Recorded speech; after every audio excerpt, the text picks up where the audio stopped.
I'm Liz, and by some twist of fate, I'm married to the most amazing guy I've ever met, Alex. We're both 28, living in our own place, paying our bills, and building a life together. It's been a year since we said, I do, and things have been great. Except for one small issue. Alex's parents. Don't get me wrong, I didn't expect to be the perfect daughter-in-law. But I also didn't think I'd feel like an unwelcome guest. The first time I met my in-laws, it felt like I was walking into a lion's den. My mother-in-law, Jane, gave me this look as if she was trying to decide whether I was a bother or just boring. I could tell she had already judged me before I even said hello. Alex had warned me about his mom on the way there, saying she can be a bit much, but don't take it to heart. I tried not to, but it was tough. During dinner, as I was passing the salt, Jane said, Stephanie used to cook such wonderful meals. Remember that risotto, honey? She asked Alex, who just nodded with a tight jaw. Yeah, I remember, he replied without looking at me. I sat there with the salt shaker in my hand, feeling invisible. They all talked about Stephanie like I wasn't even there. It hurt, but I forced a smile and said, sounds like she was a great cook. Jane smiled back, but it didn't reach her eyes. Oh, she was. She was a lot of things, she said. That night, I told Alex how I felt. It's like she's comparing me to a ghost, I said. Alex hugged me and said, you're the one I chose, Liz. That's all that matters. I wanted to believe him, but as I would soon learn, Jane had her own plans, and I was just a piece in her game. I just didn't realize it yet. Living with a food allergy isn't just inconvenient, it's like having a constant reminder of danger. Since I was a kid, peanuts have been my worst enemy. It all started with a spoonful of peanut butter and a trip to the emergency room that made it clear, keep me away from peanuts and a bunch of other foods if you want me to stay safe. It's not just peanuts though. Soy, peas, cherries, almonds, tomatoes, apricots, bananas, and even potatoes are off limits. It's a list that makes waiters raise an eyebrow and friends think twice before inviting me over for dinner. It's also a list that my mother-in-law, Jane, knows by heart, yet she somehow questions it every time we're over for dinner. Are you sure you can't even have a little bit of this pie? It has almond extract, she asks, sounding concerned but also doubtful. I'd smile politely, even though I'd rather not, and say, yeah, I'm sure. Thanks though. It was the same routine every time. I remember one family gathering. I was going through the buffet line, trying to remember what I could and couldn't eat. Alex was next to me, helping me find safe options.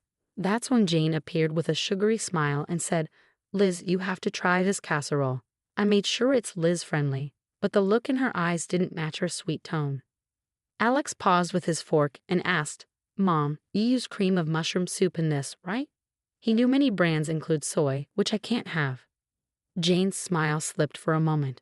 Oh, I think so. It should be fine, she said, but we both knew it wasn't. I left the casserole untouched, making excuses to avoid eating it. The incident stuck with me. It felt like a small win in a battle where Jane had the upper hand because she controlled the kitchen. Navigating my food allergies has become a careful process. Eating out is like a strategic mission. Alex and I were at our favorite Italian restaurant, one that understands food allergies well. I gave my usual list of what I couldn't eat to the waiter, and Alex watched me with those caring eyes of his. Are you okay? He asked after the waiter left. Yeah, I'm fine. I just hate making a fuss, I replied, folding my napkin. You're not making a fuss. You're making sure you don't, die, he said, half joking, half serious. I laughed, feeling grateful. After dinner, as we walked under the clear night sky, I felt happy. Then my phone buzzed with a text from Jane. Her message was like a dark cloud over the night. Be careful, Liz. Not everyone takes your condition seriously. Wouldn't want anything to happen to you. I read the text from Jane to Alex, and he put his arm around me, pulling me close. She's just trying to get to you, he said, but I couldn't shake the feeling that Jane's message was more than a cheap shot. It felt like a warning. It was a reminder that my allergy made me vulnerable, not just to food but to people like her who might see it as a weakness to exploit. As we walked home, I kept thinking about all the close calls and accidental exposures I'd had. It wasn't just about peanuts, soy, or peas. It was the realization that my allergy was a crack in my armor, and Jane might see it as an opportunity. That thought was scarier than any allergic reaction I'd ever had. Dinners at Jane's house always felt like a performance where everyone knew their role except me. I was the wild card who might cause a scene with just one bite. Alex tried to make things better, but there's only so much you can do when you're in someone else's house. One evening, the tension was as heavy as the gravy on the table. Jane was bustling around, placing dish after dish on the table. I sat there with an empty plate, trying to figure out what I could eat without ending up in the hospital. Jane said, "Alex, darling, pass the green beans to Liz. They're just divine." Her voice was sweet, but her eyes didn't match. I looked at the green beans, but something seemed off. "What's in them?" I asked. "Oh, just a touch of almond slivers for crunch," she said, waving her hand dismissively. I raised my hand to stop Alex from passing me the green beans. "I can't eat those." "Remember, almonds are a no-go for me," I said. Jane feigned surprise, putting her hand to her chest. "Oh dear, I must have forgotten." Silly me. Alex stood up, his chair scraping against the floor.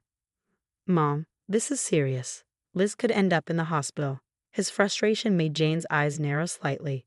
"I just wanted to make something nice," Jane said. "It's not my fault Liz has all these allergies." The room fell into an uncomfortable silence. The other relatives looked around, forks paused in midair, unsure where to look. I felt my face flush with embarrassment, feeling the unwanted attention. Alex's dad, Mark, tried to ease the tension. "Let's just enjoy the meal. There's plenty Liz can eat," but the damage was done. The rest of the dinner was filled with strained politeness, with Jane asking pointed questions about my allergies as if she were taking notes for next time. Later, when Alex and I were alone, he apologized. "I'm sorry, Liz. I should have double-checked everything before we came." I shook my head, tired of feeling like a problem to manage.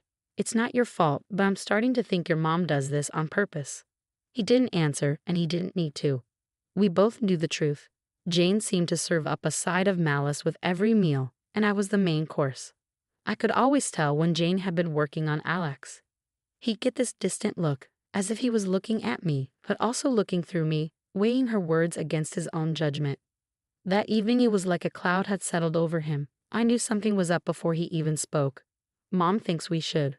"Well, she thinks we might not be thinking about the future enough," Alex muttered, not meeting my eyes as he fiddled with the TV remote.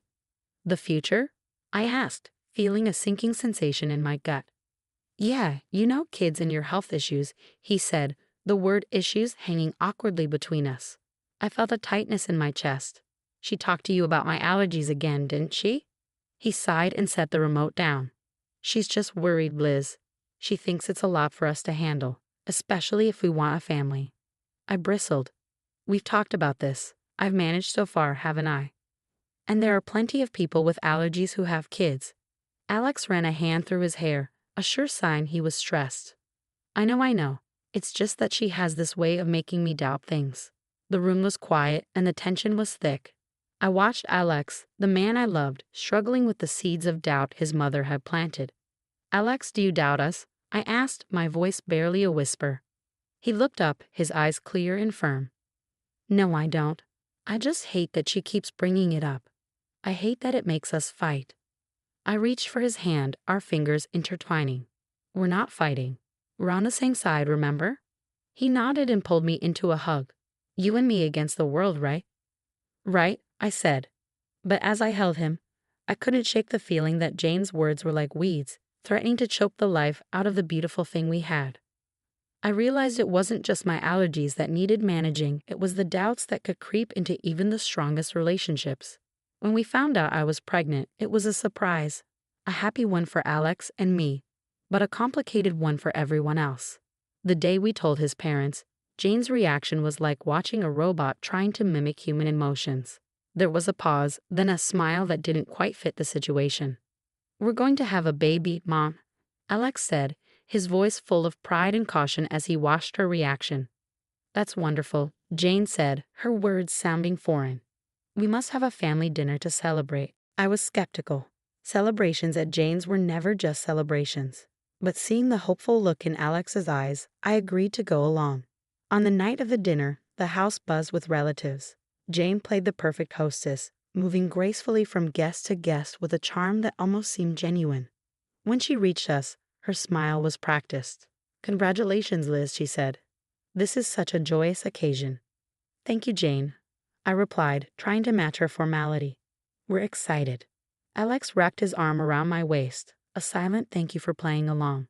As dinner approached, I felt the familiar anxiety. A table full of food was a minefield for me, but tonight I hoped it would be different. The table was a feast, with dishes piled high. I felt every eye on me as I hesitated, my hand hovering over the options. Go on, dear, Jane urged. Eat up, you're eating for two now. I smiled weakly and chose the safest options, vegetables and rice, plain and simple. But as I reached for a slice of bread, Jane stopped me. Actually, maybe not that one, she said quickly. I'm not sure if the baker used soy flour. I paused with the bread in hand and met her gaze. Was that a flicker of concern or a challenge? Thank you for letting me know, I said, putting the bread down. But the warning bells were already ringing in my head. How did she know about the soy flour? It seemed like too close a call, too perfect to save. The rest of the meal passed in a blur of congratulations and clinking glasses, but I couldn't shake the feeling that Jane's hospitality was just a veneer, hiding a trap set for the right moment. The family dinner in honor of our future baby was nothing short of a banquet. Jane had outdone herself, with a spread that would make a Thanksgiving dinner look modest. But my stomach was in knots, not from hunger, but from fear. Every dish was a potential hazard, a hidden enemy that could send me to the hospital or worse. As we all took our seats, the chatter around us continued, but my anxiety never eased. The table was lively with the usual family gossip and stories. Jane sat at the head, presiding over the feast like a queen. She tapped her glass gently to call everyone's attention. Before we begin, I just want to say how thrilled we are to be celebrating Liz and Alex's upcoming addition to our family, Jane announced, her voice steady and clear. The room erupted with cheers and applause. I forced a smile as Alex squeezed my hand under the table. Thank you, everyone, I said. We're really looking forward to this new chapter in our lives. As the meal started, I cautiously picked at my food, choosing the simplest items. Alex watched me with concern. You doing okay? He asked quietly. Yeah, just being careful, I replied, pushing a roasted potato around my plate. Jane's eyes were on me, making me feel like a specimen under a microscope. Liz, you haven't touched your salad. The dressing is on the side, just as you like it, she said, her voice tinged with forced cheerfulness. Thank you, Jane. I'm just not very hungry tonight, I said, avoiding the salad that might contain hidden allergens. As dinner went on, the tension grew. Every time Jane offered me something, my anxiety spiked. The room felt hotter, the walls closing in with each minute. Then came the cake, a beautiful confection of layers of sponge and cream that made everyone ooh and ah. Jane cut a slice and handed it to me with a smile that might have seemed genuine if I didn't know better. For the mom-to-be, she said, offering me the cake. I looked at it, then at Alex, then back at Jane. I really shouldn't, I said. But it looks delicious. Oh, come on, Liz. One little bite won't hurt the baby, Jane pressed, her voice as sweet as the icing. That's when Alex's dad, Mark, stepped in. With a swift motion, he knocked the plate from my hands. The cake tumbled to the floor, and a stunned silence fell over the room. What the hell? Alex exclaimed, his voice a mix of anger and confusion. Mark stood up, his face pale but firm. I saw the label in the trash. That cake has peanut oil in it. The room erupted into chaos. Jane's face was a picture of shock, but her eyes betrayed her with a flash of something, fear or maybe guilt. Alex stood up, his chair clattering behind him. Mom, did you know about this? He demanded. Jane's mouth opened and closed, but no words came out. In that moment, the truth was as clear as the danger that had been on my plate. The room was dead silent after Mark's revelation. The dropped cake lay on the hardwood floor like evidence of a crime. Everyone's eyes were on Jane, who seemed to shrink under the collective gaze. Mom, is it true? Did you know?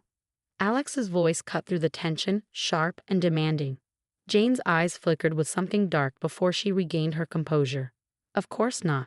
I would never, she said, her voice trailing off unconvincingly. I could feel the eyes on me, waiting for me to break down under the weight of Jane's words, but I didn't.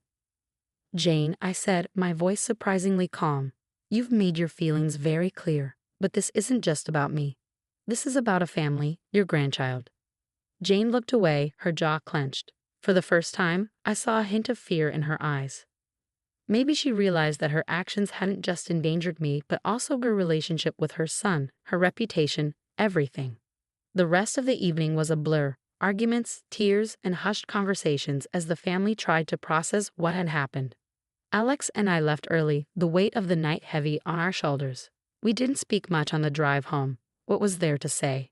The truth was out, and with it, the facade of a polite, if not happy, family was shattered. All because of a peanut. The drive home was quiet, the kind of silence that's heavy with unspoken words. When we finally walked through our front door, Alex and I just stood there, the echo of the night's drama still ringing in our ears. Alex was the first to break the silence. "I can't believe my own mother would do something like that," he said, his voice hollow. I sat down on the couch, the cushion offering little comfort. "I know it's a lot to take in," he said, sitting beside me and taking my hands in his. "I'm so sorry, Liz. This is unforgivable." I looked at him, seeing the pain in his eyes, and my heart ached. "It's not your fault, Alex. We couldn't have known she'd go this far." But the truth was clear. Jane had crossed a line, and there was no going back. The family was in pieces. Some stood by us, shocked and appalled by Jane's actions, while others struggled to grasp the reality of the situation. The next few days were a whirlwind. Alex's phone buzzed constantly with messages and calls from relatives wanting to express their shock, support, and apologies. Through it all, there was a deafening silence from Jane. No apologies, no explanations, nothing. A week later, Alex told me the news. "Dad's left her," he said. "He can't get past what she did. It's been a long time coming." I wasn't sure how to feel: relief, sadness, or pity. "And Jane?" I asked tentatively. "She's not handling it well," Alex replied, a twinge of regret in his tone. "She's alone now." We sat in our living room, surrounded by the walls we'd painted together and the furniture we'd picked out during countless trips to the store. It was our home, filled with our memories and love. Outside, a storm brewed, threatening to uproot everything we knew. But in that moment, I realized that no matter what happened, we had each other. We were a team about to bring a new life into the world, and that was what mattered. "I love you, Liz," Alex said, pulling me close. "I love you too," I whispered back. The fallout from that night would linger, and the scars it left on our family would take time to heal. But as I looked at Alex, at the life we'd built, and at the future we were about to embark on, I knew that we'd weather any storm together. As for Jane, she was a chapter in our lives that we had closed, a story that wouldn't define us. From now on, it was just us, our baby, and the road ahead. Whatever it brought, we faced.